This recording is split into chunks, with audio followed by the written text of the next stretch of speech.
Look, you give us a clone, we give you the money. No, please. Please don't do this. Kasama ako. Kailangan ko makita yung anak ko. Ako din! Ang asawa mo mayabang, hindi ako. Matagal ko na sinabi sa kanya na malaki kikitain namin sa cloning technology. Pero anong ginawa niya?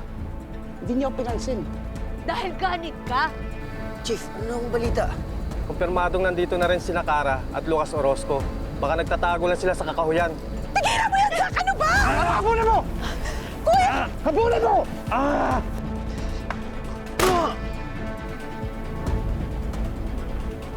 Zach? Dapat kanina pa po nila nakita si Ho. Baka may nangyari na dun, Chief. Kailangan nila ng tulong. Buras sa ako! Yan! Yan! Yan! Bagay sa'yo! Yan! Diyan ka! Diyan ka!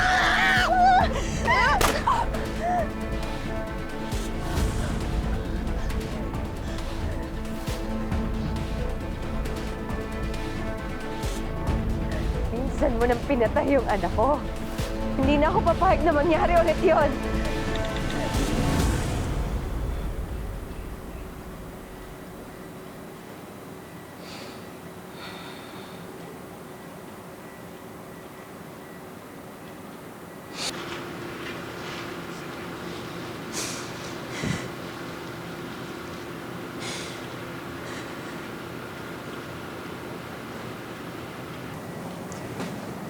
Aika?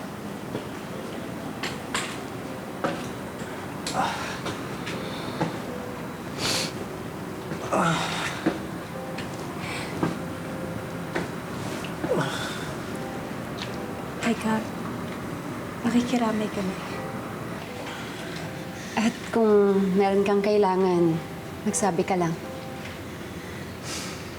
Salamat, Ninang. Sa totoo lang, di ko na talaga alam yung gagawin ko eh.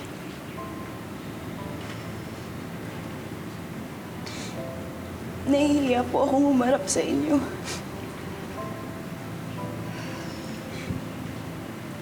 Pagkatapos na lahat ng ginawa ng family ko, sobrang bait niyo pa rin po sa akin. Lalo ka na ho. Aika, wala ka namang kinalaman sa nangyari eh. At alam ko yung pakiramdam na mawalan ng pamilya. Alam ko, mahirap. Pero gusto kong malaman mo na nandito lang kami para sa'yo. Huwag kang mahihiya, ha? Ganun na, no? Unang magbabago ay ka. Kaibigan pa rin tayo.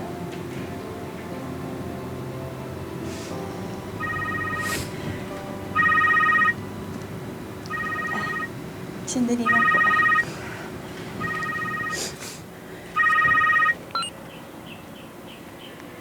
Hello? Ano? Sandali, paano po? Salamat po, salamat po.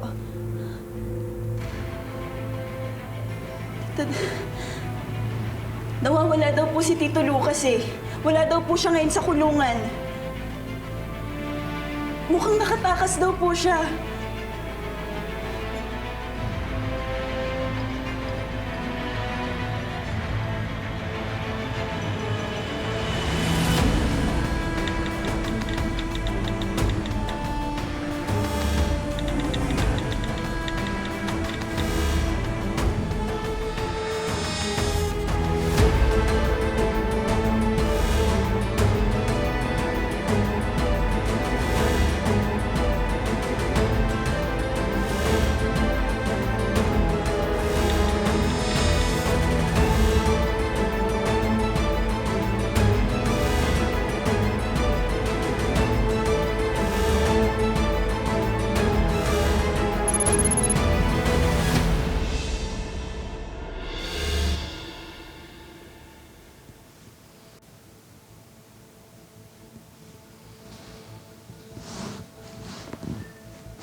Sir?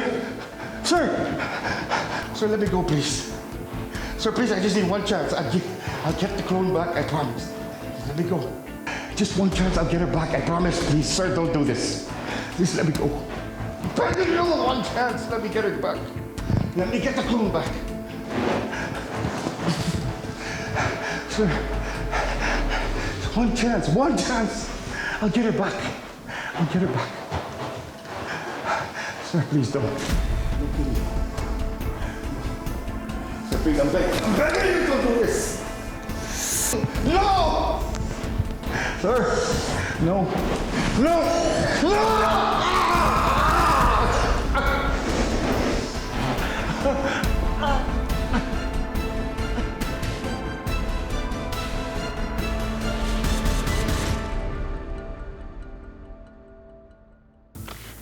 Anak, may napili ka na bang course for college? Meron na po. Talaga? Anak, ano? Sociology po. Wow! Alam mo, bagay na bagay sa'yo yun. Salamat po.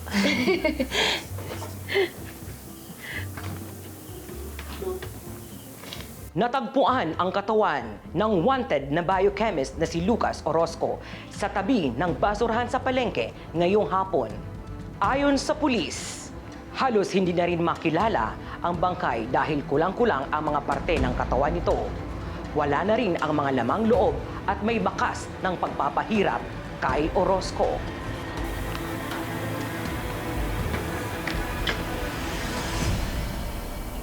Anak, bakit? Wala lang po nabigla lang po ako. Alam ko po maraming kasalanan si Lucas pero hindi dapat sa ganitong paraan niya to pinagbayaran. Hindi pa rin makatao yung nangyari sa kanya. Anak, siguro bumalik lang sa kanya yung mga nagawa niyang kasalanan dahil hindi rin naman naging makatao yung mga nagawa niya sa inyo.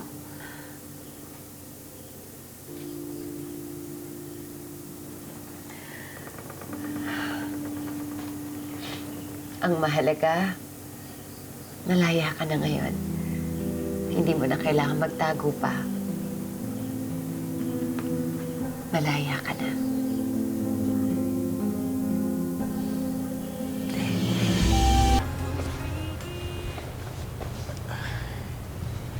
Oh. Hi! Ready ka na ba sa date natin? Rico. Hey. Yan.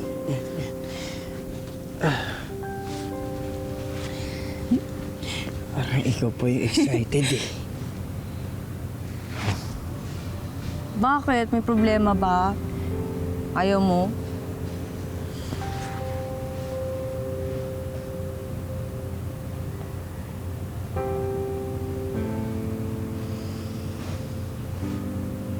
Bakit?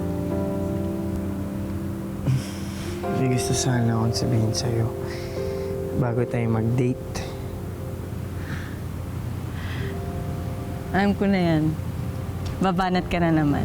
Naku, talaga. Sige ha, ano nga yun? May nakita si Mamang experimental treatment para sa sakit ko.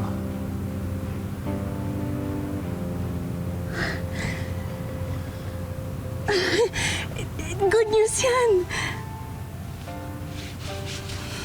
Sa Switzerland.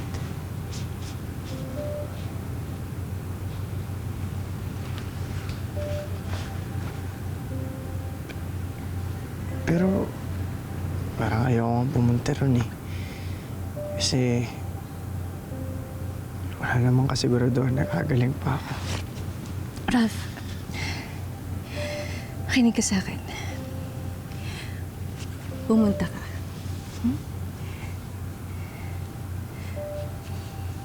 Pero Hope, Sabi ko naman sa'yo, di ba? Habang may buhay, may pag-asa. Kaya ito na yung pag-asa mo para gumaling sa sakit mo. Kaya pumunta ka, ha?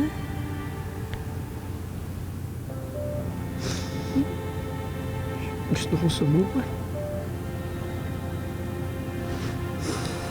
Kasi gusto kong lumakas. Gusto kong gumaling.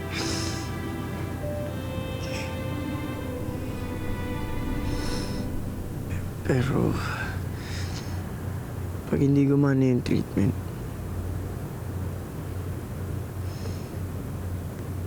hindi na ako makakabalik.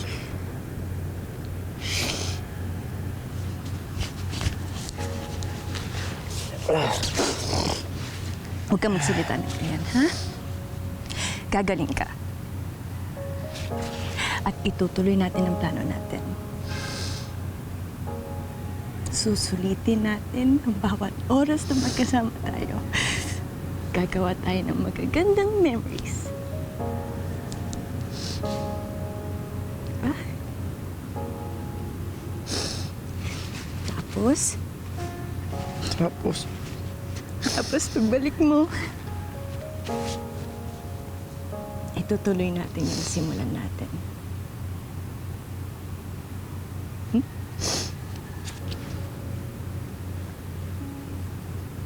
Mahal kita. Mahal na mahal.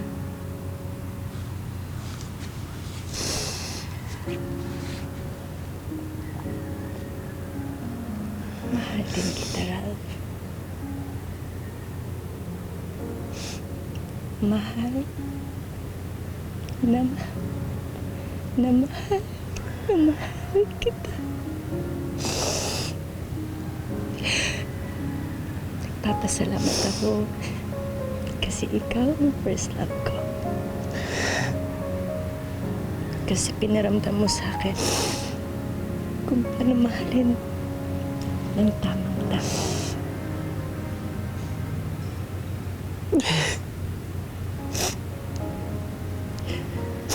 Kaya pangako mo sa akin, gagaling ka, babalik ka dito, makikita mo ko ulit. Magdi-date pa tayo ng madami.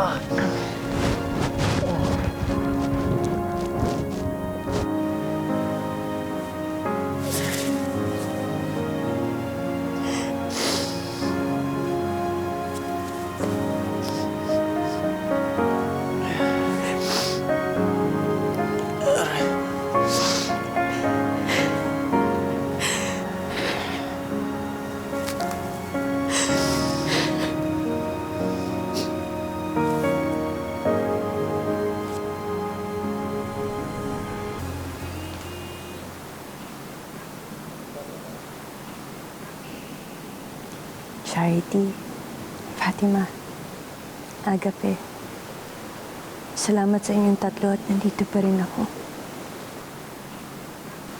Marami na rin na nagbago. Nararanasan ko na yung buhay na pangarap lang natin noon. Marami rin akong natutunan. At tinanggap na nila ako bilang tao. Pero, kaya ng lahat, hindi parating masaya ang buhay. Nasasaktan din ako. Nalulungkot. Pero natutunan kong labanan yon sa pamamagitan ng paggawa ng mabuti. Sa pagpapatawad sa kapwa, sa pagtulong, at sa pagmamahal sa mga tao na nakapaligid sa akin.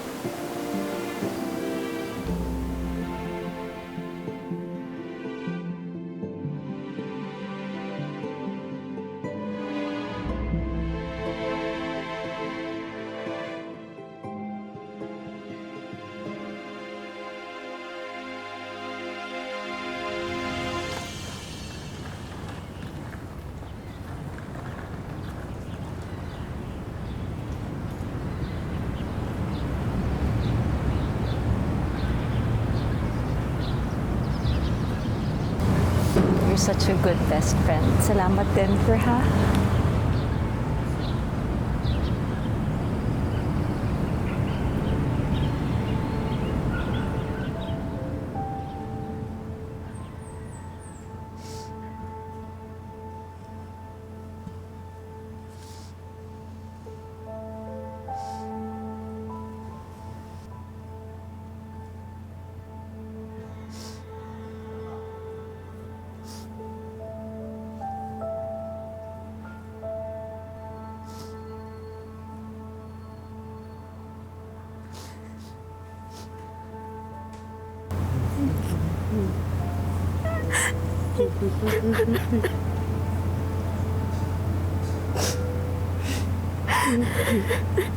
Just believe that with me. Thank you for your love. Ralph, anak, let's go.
Sa pasimula ay nilikha ng Diyos ang langit at ang lupa.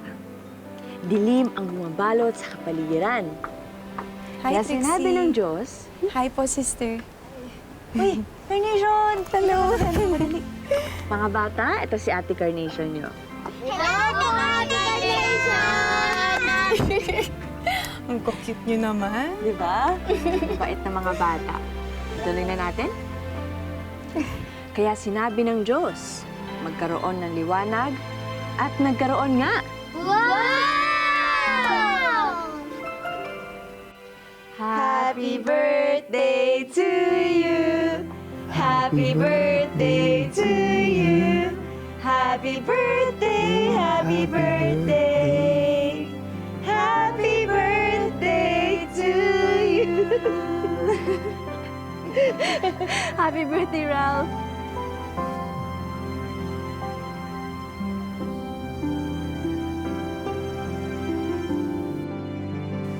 Isang natatanging istorya sa paghahanap sa kanyang sarili, sa kanyang pinagmulan, sa kanyang rason para mabuhay. Hindi biro ang kanyang dinanas sa kabila ng pambabatikos sa kanyang pagkatao. At ngayon, nasa harap natin siya para lumaban, para harapin ang mga hamon sa buhay. Magandang gabi sa'yo, Hope. Magandang gabi din po. Hope, ano sa tingin mo ang matututunan ng mga manonood natin sa istorya ng buhay mo? Siguro po na dapat maging mabuti tayo sa isa't isa. Huwag tayong manghusga ng kapwa.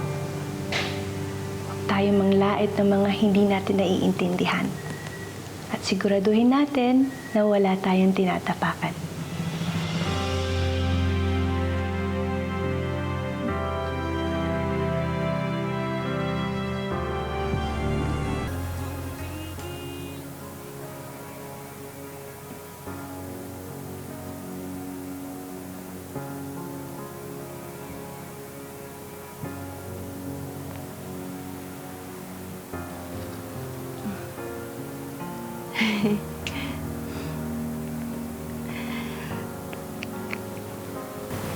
Anak, Hope,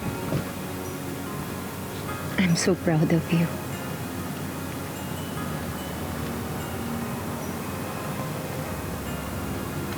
Salamat, Ma.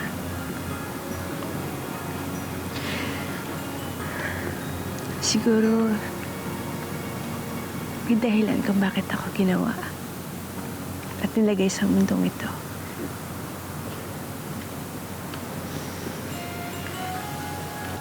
Para ipaalala sa lahat na pantay-pantay tayong lahat ng tao.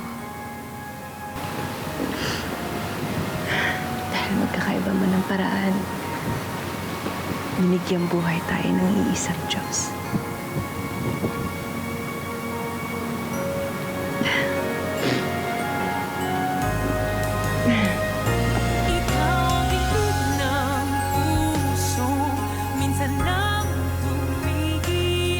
Ikaw ang